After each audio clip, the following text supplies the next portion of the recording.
Hi everyone, Jay here from Jade Productions. Welcome back to another video. Today we are looking at another sample list. We are looking at a list to go with the pairing for the Flesh Eater Courts Beginner's Guide. For everything you need to know about them. I went way overboard with that video. I absolutely love the Flesh Eaters. They make me go a little overboard. There's a lot to talk about. They're very cool. So if you haven't checked out that video, I suggest you check it out if you're looking for more advice on them, and if you want to get more advice on Flesh Eater Courts in general, I suggest, one, at the end of this, you leave a comment with your questions, or you go to that video and you leave a comment with your questions about Flesh Eater Courts, or two, in the description below, there is a link to a Discord where you can pop in and ask questions in real time if you really want to. So, this list, the whole theme with this list was two things going in with this list that I decided on.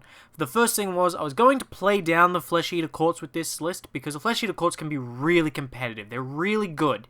And it doesn't take a lot of their stuff to really be particularly good.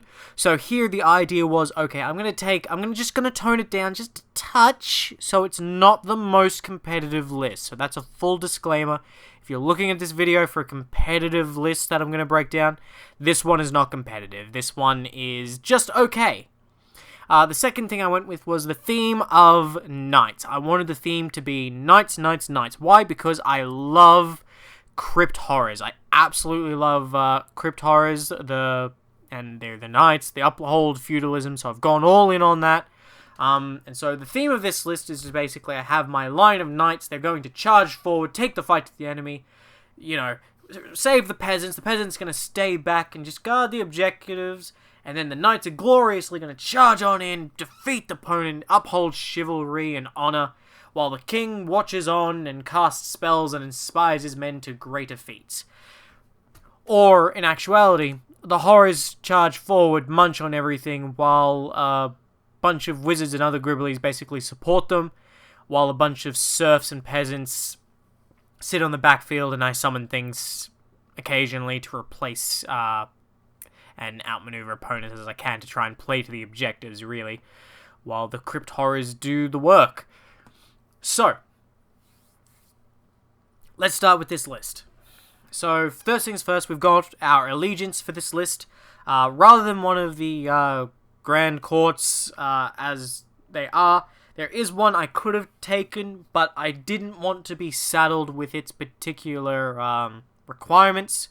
So I went with a Court of Delusion, which is a generic court, and I went and I picked the Feast Day Delusion. Now, I originally wanted to pick, and I did actually originally pick the Crusading Army to match with the theme.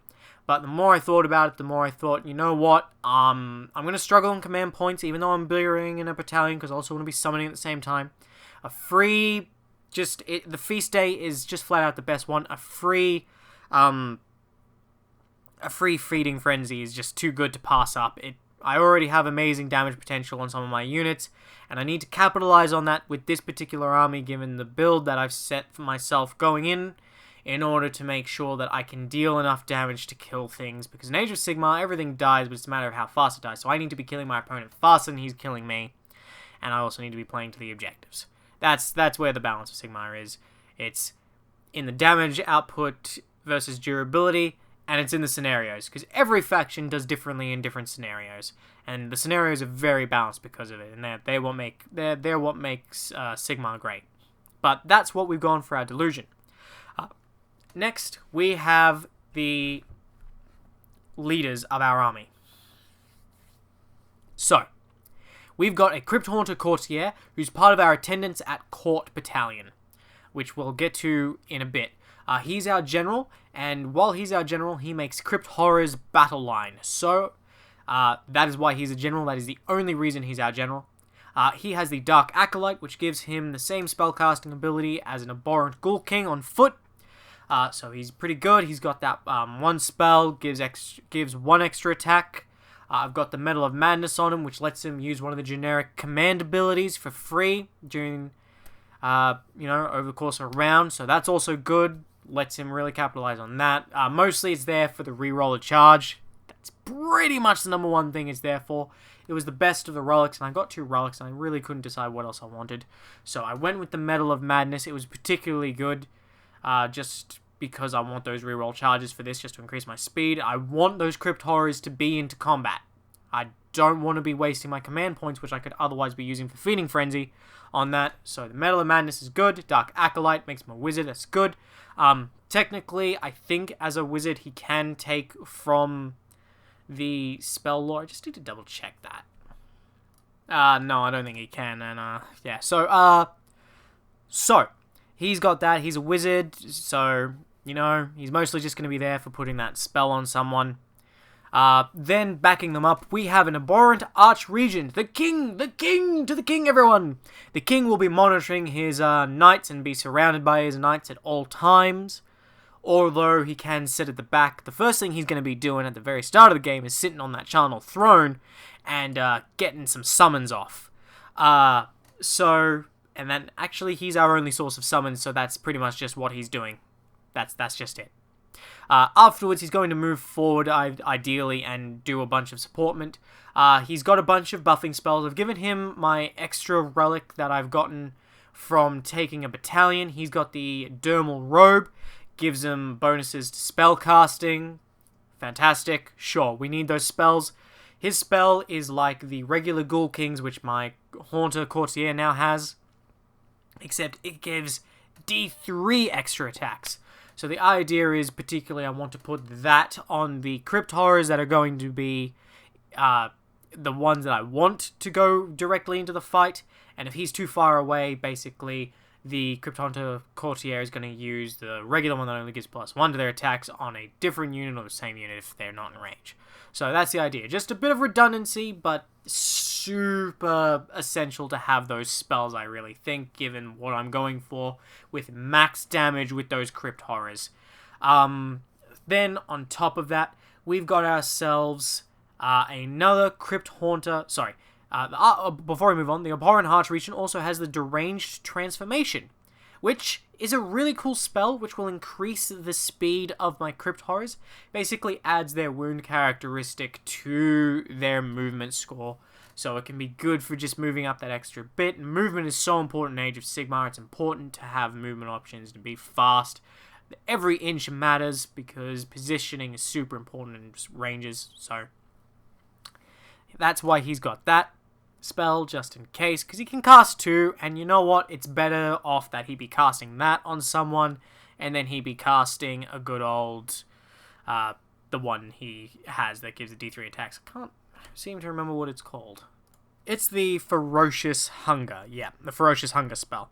And, you know, on top of that, the Abhorrent Archregent, he's a bit of a cockroach, so, you know, he doesn't die really easy, because he's got a 4-up save. He's got 7 wounds, bravery 10, he heals 3 wounds, so they need to basically one-shot him, and so long as I'm careful with him, that shouldn't happen. And then, you know, he can do some damage with his gory talons and fangs, but he's here for his wizarding.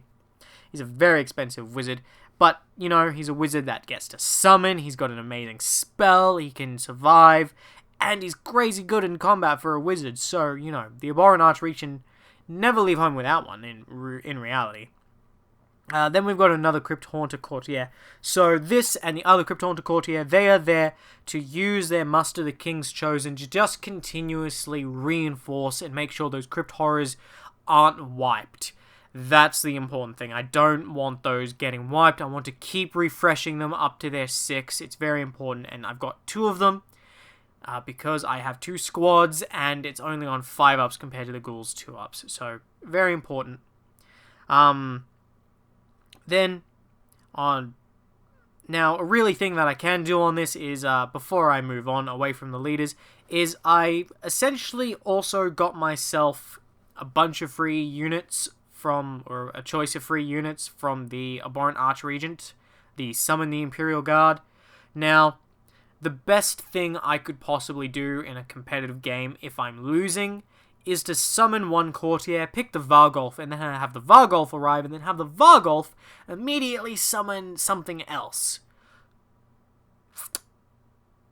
Or I can summon up to 3 Knights, so another unit of Flayers or Horrors, or 20 serfs if I particularly need bodies. So, that's particularly good. Like, I've got options here, and I'm definitely going to be summoning, so no, it's just a matter of what is best on the tactical situation.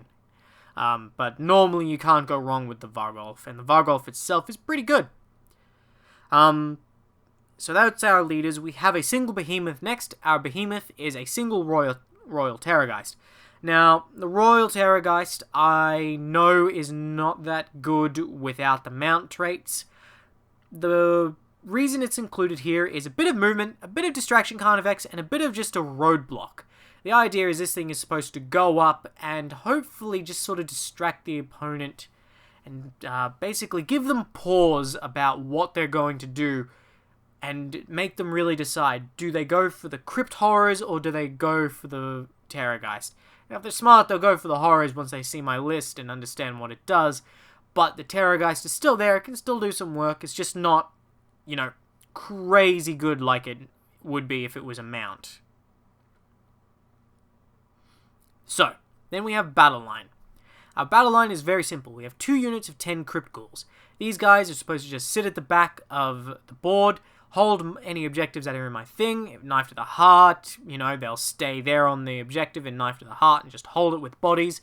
If they are meant to just be the objective grabbers for my army, you know, Star Strike, they wait in the back line for the objectives to drop, and then they'll grab it in, hopefully, the one that drops in my territory, hopefully they're close enough, and then the one in the center, and then, you know, it's a basically planning redundancy. They're in there because I want something to hold objectives in the backfield and also prevent me from getting super outflanked. I do want some options for blockers and holding objectives and stopping opponent deep strikes, and they're important for that. They have a fairly large footprint, and I can summon more of them if I really need to based on the situation. They're just good numbers, and they're fairly decent in terms of combat, especially once they get buffed up by the Abhorrent Arch Regent or the Crypthaunted Courtier in this case. I don't have any way in this particular list unless I do a Vargolf thing, but even then, I don't have any way to return dead Crypt Ghouls in this list, so no Crypt Ghoul Tarp hits. So that's a thing. And of course, they're also not big enough to get their real bonuses, but you know, it's fine. Then we finally, for our 2 more battle line, normally they'd be other choices, but because our general is a Crypthaunted Courtier, we have 2 units of 6 Crypt Horrors who are also part of the Attendants at Court Battalion. So the Attendants at Court Battalion, so I brought the Attendants at Court Battalion. Now the Battalion ability doesn't actually benefit me here. I mostly just took it into this because it was really cheap to shoehorn it in order to get myself an extra relic, an extra command point to start off with. So that's the only reason. I'm not making real use of this battalion at all. Really, I'm mostly just paying for those extra things. So again, gimping myself just to make myself just that little bit less competitive. But that's what they're doing. And then that's really it. And then finally, I have 2 endless spells because I do have some fairly decent casters, and when I do, they do have some sort of, you know, their spells aren't great, so I like that. So in order to just increase the effectiveness, I threw in the Chalice of Usharan, just because it's a nice spell. I really like it. Rewards Flesh Eater Courts for doing what they do. It's a bit pricey, but it's the Geminids of Ulgahish are more expensive, but they are super competitive, and the ability to throw them out with the Abhorrent Arch Regent, you know, with that as his second spell that he throws out, with +1 to cast, you know, the idea is that that particular thing, it's good. It does it all.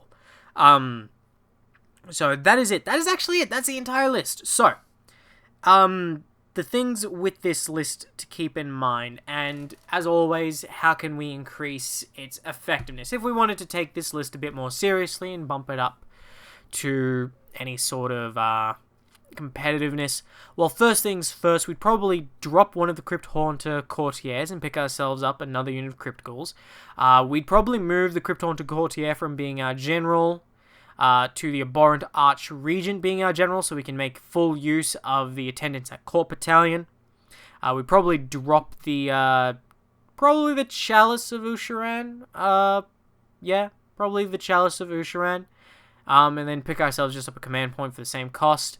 And then particularly if we could squeeze in the points somewhere, it would probably be best to drop the Royal Terrorgeist and instead bring just a Ghoul King on a Terrorgeist and give him our extra relic and probably make him our general and load him up with the things like the maw that just lets us reroll crazy attacks with the Terrorgeist's jaw and fish for those mortal wounds. And then we'd essentially just be playing like a normal Flesh Eater Courts list, because that's typically what they do. You got your Abhorrent Arch Regent, which just smashes through most of the things, and then you've got some supporting guys who hold objectives and tear stuff apart and sort of come in to fill the blanks and protect him and cover things that he's not carving through, while he mostly just heals himself continuously. Well, the Terrorgeist eats everything, and then when he dies, he explodes. So there's that way to really fix it. There's a couple of more things. But by the time you do those couple of things, it basically becomes a different list. You could do the same thing with this, except you could do it with the Flayers. They're also night-themed. You could do that. There's a battalion for them. You just swap out the different courtiers. It's good. The Crypt Horrors and the Crypt Flayers, they're both are very good beat sticks, but both fulfill very different purposes. The Flayers have shooting hyphenated finger marks. They're very mobile, very good for playing the objective game, but also in a massive swarm, they have a lot of attacks and they can deal mortal wounds, so they're good for bypassing armor, and they're fantastic with their sheer number of attacks at the efficiency that they deal them. Whereas the Crypt Horrors are your sledgehammer. They deal more damage, but they struggle against armor. So there is that to keep in mind. And now this idea was basically I just need to Feeding Frenzy the Crypt Horrors again and again to really do that. Because the whole list, the one consistent thing that you'll find in every Flesh Eater Courts list is 3 things. Maximizing your mobility, maximizing your summons, and maximizing the number of Feeding Frenzies you can do in a turn. That's Flesh Eater Courts.